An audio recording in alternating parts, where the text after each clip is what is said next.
ontem o José Guimarães, líder do governo na Câmara, celebrou espetacular vitória, disse ele. Aí o Lira falou, não, calma lá. Essa expressão, essa votação expressiva a favor do governo não significa base de apoio, ou seja, a chantagem vai continuar. Começando exatamente com a votação. A votação de ontem à noite. O arcabouço fiscal foi aprovado com tranquilidade, 372 votos a 108. Então, foi aprovado o texto base e derrotado um destaque do PSOL, que buscava preservar os funcionários públicos. Hoje continua a votação. Há destaques do PL que serão votados, muito provavelmente serão derrotados. Vamos ver. Vamos ver que derrotar a esquerda é padrão nesse Congresso. Derrotar a direita e a extrema-direita já é mais complicado. Vamos ver como será a votação hoje. Há propostas de emendas que pioram ainda mais o arcabouço fiscal. Serão votadas a partir do final, provavelmente do final da tarde de hoje. O PT aprovou o arcabouço fiscal. Lula tinha dado ordem para que toda a bancada votasse a favor do arcabouço. A bancada obedeceu, mas 1/3 da bancada fez críticas ao texto e uma declaração separada de voto com críticas realmente contundentes, né? Considerando, inclusive, que precisava votar, porque não tem alternativa, ou é o arcabouço, não tem uma outra possibilidade, não podiam apresentar emendas, houve a ameaça de diversas sanções contra deputados do PT, contra setores da bancada do PT que ousassem apresentar emendas. A gente viu, Lindbergh Farias foi rifado da CPI do golpe, da CPI do 8 de janeiro, então os parlamentares todos votaram, mas fizeram uma declaração separada de voto. Está aqui quem fez essa declaração: Lindbergh Farias, Rui Falcão, Helder Salomão, Carol D'Artora, Marcon, Pedro Kzai, João Daniel, Luiz Couto, Dandara, Rogério Correia. Vocês veem que vários deles são comentaristas nossos aqui. Florentino Neto, Alexandre Lindemeyer, Ana Pimentel, Joseildo Ramos, Zé Neto, Tadeu Vineri, Natália Bonavides, Vander Loubert, Valdenor Pereira, Reginete Bispo, Bongás, Luiziane Lins. E ainda pelo PCdoB, quem assinou esse voto separado foi o Orlando Silva. Então, é uma declaração de voto relativamente longa, em que no seu início diz assim: nosso objetivo é deixar claro que votamos pela aprovação da PL do arcabouço fiscal, que instituiu o novo regime fiscal por lealdade ao presidente Lula e para manter a unidade da bancada. Sabemos que o alinhamento parlamentar às propostas do Executivo, concordando-se ou não com seus termos, é regra geral inerente às responsabilidades de quem integra a base do governo. Mas esclarecer nossas críticas em declaração separada de voto é um direito democrático e um dever com nossos eleitores.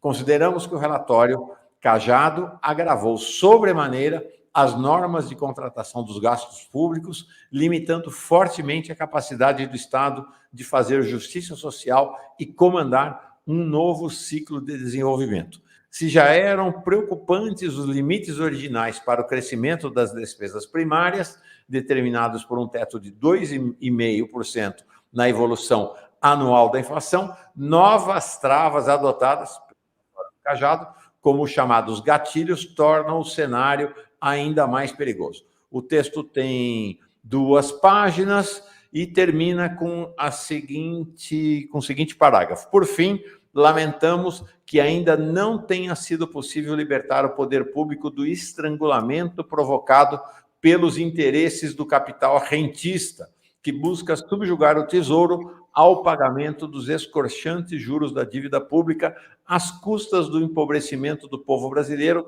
e da sangria de nossa economia. Está aí 1/3 da bancada do PT com um posicionamento firme e duro em relação ao arcabouço, né, Henrique, apesar de ter votado a favor. E o governo diz que foi uma vitória. Eu não sei de quem é essa vitória.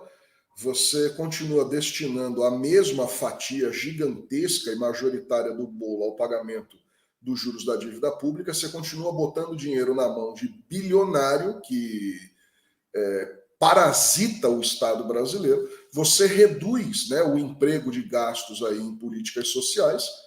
Eu não sei, Mauro, tem hora que eu chego a ser simplista e infantil e eu acho que podia ter deixado o teto de gastos anterior e seguir furando ele que nem o Jair Bolsonaro.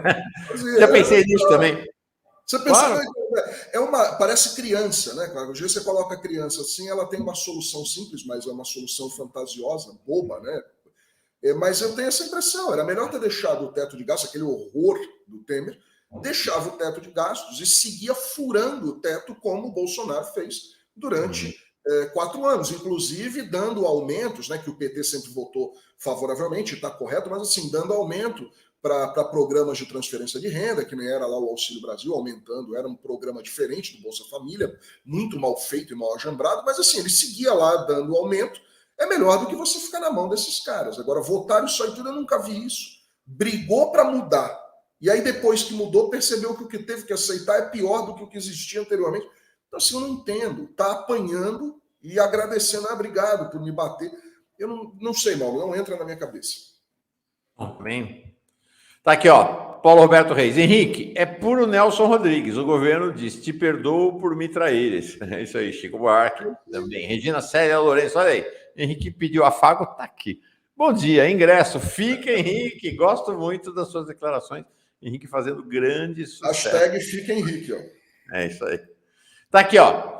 Como eu disse ontem, o José Guimarães, líder do governo na Câmara, celebrou espetacular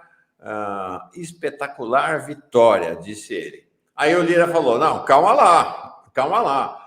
Essa expressão, essa votação expressiva a favor do governo não significa base de apoio. Ou seja, a chantagem vai continuar.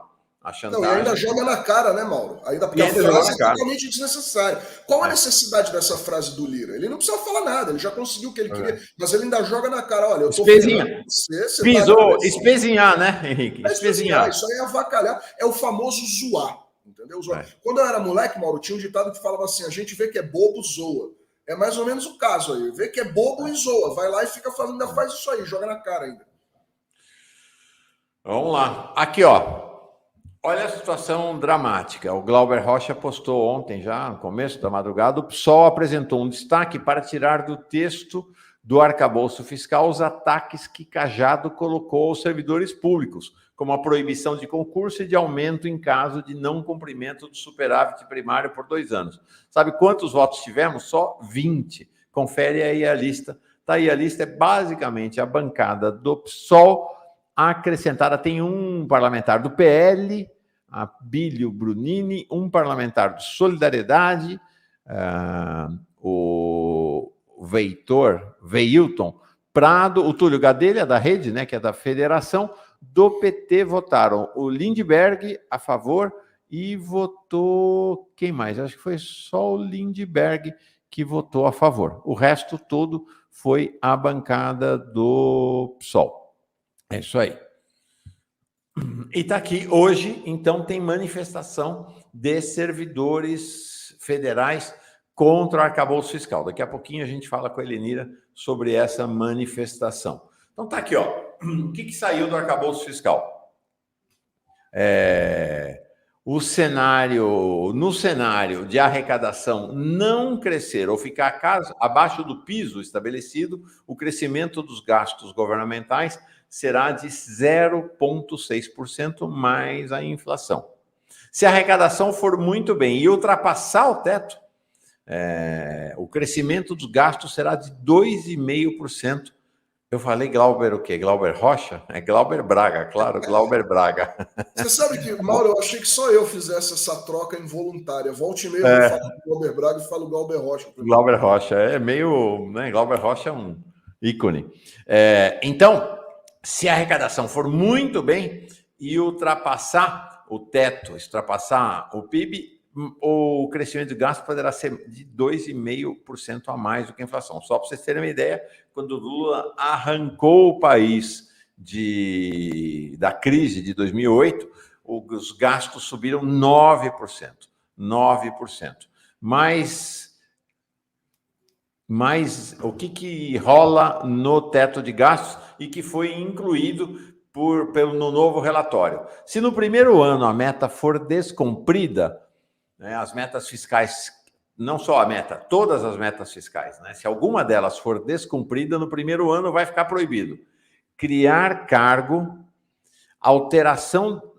fazer alteração na estrutura de carreira, criação ou majoração de auxílios, criação de despesa obrigatória, reajuste de despesa obrigatória acima da inflação, ampliação de subsídios e subvenções, concessão ou ampliação de benefício tributário. Se no segundo ano a meta não for cumprida, vai além daquelas restrições, fica proibido aumento e reajuste na despesa com pessoal, como aumento de salários, admissão ou contratação de pessoal, exceto para reposição de cargos vagos, e realização de concurso público, exceto para reposição de cargos vagas. Aqui tem uma lógica, que é a lógica neoliberal, que é a lógica da extrema-direita, que, lamentavelmente, segmentos da esquerda começam a adotar, que é assim, que é tratar o Estado como se fosse uma família. Olha, não gastou mais, tem que cortar a despesa. Né? Gastou mais, se endividou, tem que apertar o cinto. Gente, o Estado funciona de maneira completamente diferente do que uma economia familiar. Isto está assentado desde Adam Smith. Então, essa conversa de que é igual uma família, que tem setores da esquerda que estão se deixando, né, levar por esse discurso neoliberal, não tem pé nem cabeça. Isso aqui que está se fazendo é um crime contra a economia popular e os servidores. Tá aqui. Bom dia, o Alberto Lu, que voltou aqui depois de um tempo. Acho que estava de férias. Henrique, és mais uma expressiva presença na fórum. Muito bem-vindo junto à dupla, agora trio, Mauro, Henrique e Plínio. Arcabouço, porão, digamos, não acham? É isso aí. Tem mais. Está aqui. Essa é uma questão dramática, porque ao contrário do que vinha sendo e ainda continua sendo anunciado, está afastada a possibilidade de criminalização em caso de não cumprimento das regras do arcabouço, está sim criminalizado e há possibilidade de impeachment. Ou seja, a ideia de uma armação como a das pedaladas fiscais da Dilma está na ordem do dia e poderá ser sacado a qualquer momento pela aliança da direita com a extrema-direita. Diz assim: o descumprimento das metas fiscais não vai ser crime. Por outro lado, o descumprimento dos contingenciamentos e gatilhos, esses que a gente levou acima, já é uma infração à lei de responsabilidade fiscal passível de punição, que é a chamada criminalização. E ainda ontem à noite houve, um pouco antes de começar a sessão, mais alterações. Uma alteração é aquela que permitia alguma folga nos gastos públicos em 2023, acabou a folga. Então, na primeira versão do relator, que era a versão do Haddad, inclusive, o crescimento real das despesas no primeiro ano de vigência da regra, 2024, já seria no limite superior da banda, independente do aumento de receita. Ou seja, para o orçamento, que agora em 2023 vai ser ajustado para 2024, já estava estabelecido 2,5% de crescimento, independentemente do crescimento da receita. Acabou. Não tem essa redação, prevê apenas o aumento real da despesa, seguindo o intervalo entre 0,6 e 2,5. Outra mudança importante de última hora é o Fundeb. Pau no Fundeb. No novo texto, o crescimento da complementação da União ao Fundeb, prevista na Constituição e vinculada à receita dos estados, não está mais assim. Ela vai ficar no teto estipulado pelo arcabouço. Esse é o desenho, Henrique, a gente já comentou bastante, mas está aí. Esse é o desenho do arcabouço fiscal. É um estrangulamento. Na prática, né, esse desenho estrangula, né? É o estrangulamento em si do governo, que vai ficar limitado aí a um percentual de gasto com a sociedade, né, com quem mais precisa, vai deixar esses gastos num patamar miseravelmente insuficiente, Você citou o exemplo aí de como foi que o Brasil conseguiu superar a crise subprime de 2008, né? E para quem não lembra, foi aquele episódio em que o Lula se manifestou dizendo que o Brasil tinha, no meio da tsunami, o Brasil tinha sido vítima só de uma marolinha, né? Lembra? Essa frase ficou muito conhecida. Sim. Foi ridicularizada pela direita. Ridicularizada, e é verdade, hoje olhada pela luz da história, à luz da história, sabe-se que o Brasil passou praticamente incólume por aquela crise, enquanto o resto do mundo, a Europa e os Estados Unidos, eram devastados por aquela quebradeira geral que trouxe um período ali de recessão, enfim, terrível. Naquele momento ele gastou 9%, né, com investimento público. E você tem agora um arcabouço que oficialmente amarra o Lula a um percentual máximo aí de 2,5%, e ainda atrela isso a uma condição X de arrecadação que tem que aumentar. Não há milagre, gente. Eu sei que as pessoas pensam em saídas simples, né?